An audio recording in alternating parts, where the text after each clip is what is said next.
Assalamualaikum warahmatullahi wabarakatuh. Halo teman-teman semua, saya Resti Andini, NPM 2386 Di sini kita akan belajar bersama tentang Managing Communication dengan tema kepuasan kerja. Nah, untuk teman-teman yang sudah bekerja, pastinya sudah memikirkan tentang apa sih kepuasan kerja itu? Apakah teman-teman semua di sini sudah merasakan puas ketika sudah memasuki dunia kerja?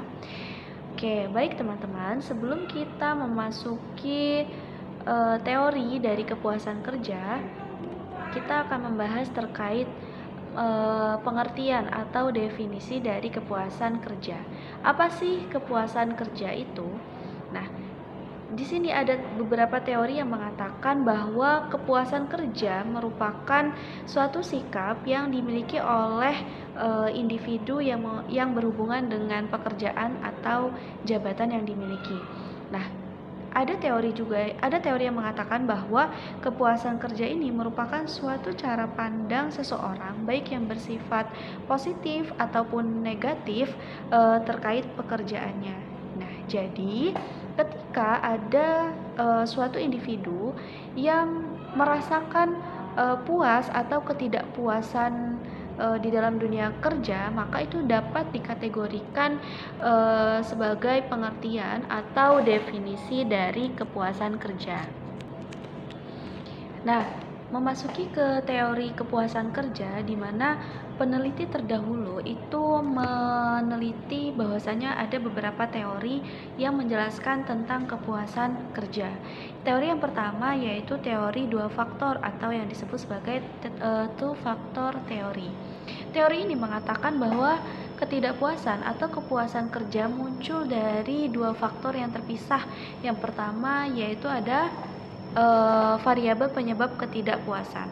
Nah, faktor penyebab ketidakpuasan ini disebabkan oleh gaji, kondisi kerja, kemudian ada kebijakan organisasi. Kemudian yang kedua yaitu variabel penyebab kepuasan, di mana faktor penyebab kepuasan ini dapat dipengaruhi oleh prestasi, pengetahuan, atau wawasan yang berkaitan dengan dunia pekerjaan.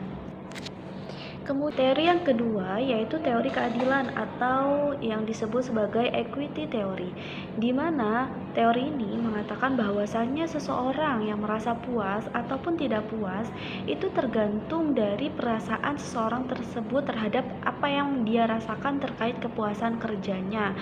Nah, elemen equity yang dijelaskan di teori keadilan ini itu meliputi input, outcome, dan comparison person, di mana setiap karyawan pasti akan membandingkan rasio input atau outcome terhadap dirinya terhadap orang lain. Jadi bila perbandingan itu adil, maka ia akan merasa puas. Tetapi jika perbandingan yang dia lakukan itu tidak adil, maka ia tidak akan merasa puas. Contohnya misalnya dia bekerja, ada seseorang yang bekerja, dia memberikan energi untuk pekerjaan tersebut, memberikan pengalaman, skill, lalu kemudian ia mendapatkan gaji. Kemudian apa yang ia berikan dengan gaji yang dia terima akan dibandingkan dengan teman kerjanya. Apabila lebih tinggi, maka ia akan merasa puas, tetapi apabila di bawah, ia akan merasa tidak puas.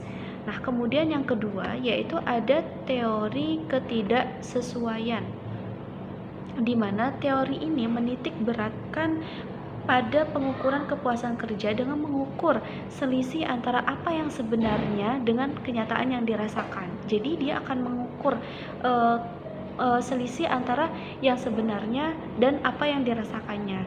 Jika yang didapatkan lebih besar dari apa yang diharapkannya, maka seseorang tersebut akan merasa puas. Tetapi jika yang didapat tidak sesuai atau tidak sesuai dengan yang diharapkan oleh seorang karyawan ini, maka karyawan ini tidak akan merasa puas. Nah, Oke, dari penjelasan dari definisi dan kemudian teori yang sudah dijelaskan tadi, maka dapat diambil kesimpulan bahwasanya faktor yang mempengaruhi dari puas atau ketidakpuasan suatu pekerjaan itu dapat dipengaruhi oleh banyak sekali faktor. Nah, diantaranya adalah yang pertama ada faktor upah atau gaji seseorang. Kemudian ada faktor pengembangan karir, di mana ketika karir kita semakin meningkat, maka kita akan merasa puas. Tetapi ketika karir kita stagnan atau menurun, maka yang akan kita rasakan adalah ketidakpuasan dalam bekerja. Kemudian yang ketiga yaitu faktor kondisi kerja, di mana kondisi kerja atau lingkungan kita bekerja itu mempengaruhi dari puas atau tidak puasnya kita bekerja. Apakah lingkungan kita baik atau lingkungan kita tidak baik, maka itu akan mempengaruhi puas atau ketidakpuasan kita dalam bekerja. Kemudian selanjutnya yaitu status sosial. Dan yang terakhir yaitu adanya dukungan dari rekan kerja. Nah, dukungan dari rekan kerja itu tidak jauh berbeda dengan kondisi kerja, di mana seseorang akan merasakan puas dalam bekerja, khususnya di dunia pendidikan, apa yang diberikan oleh sekolah, apa yang diberikan oleh seorang pegawai itu ketika sesuai dengan harapan, maka ia akan merasa puas. Begitu juga dengan sebaliknya, ketika seorang pegawai itu memberikan yang terbaik terhadap sekolah, maka sekolah itu akan merasakan puas terhadap kinerja dari seorang karyawan tersebut. Maka dari itu baik bagi yang memberi ataupun output ataupun income itu harus saling berkesinambungan, di mana ketika kita ingin merasakan puas dalam bekerja, maka apa yang kita berikan juga harus maksimal.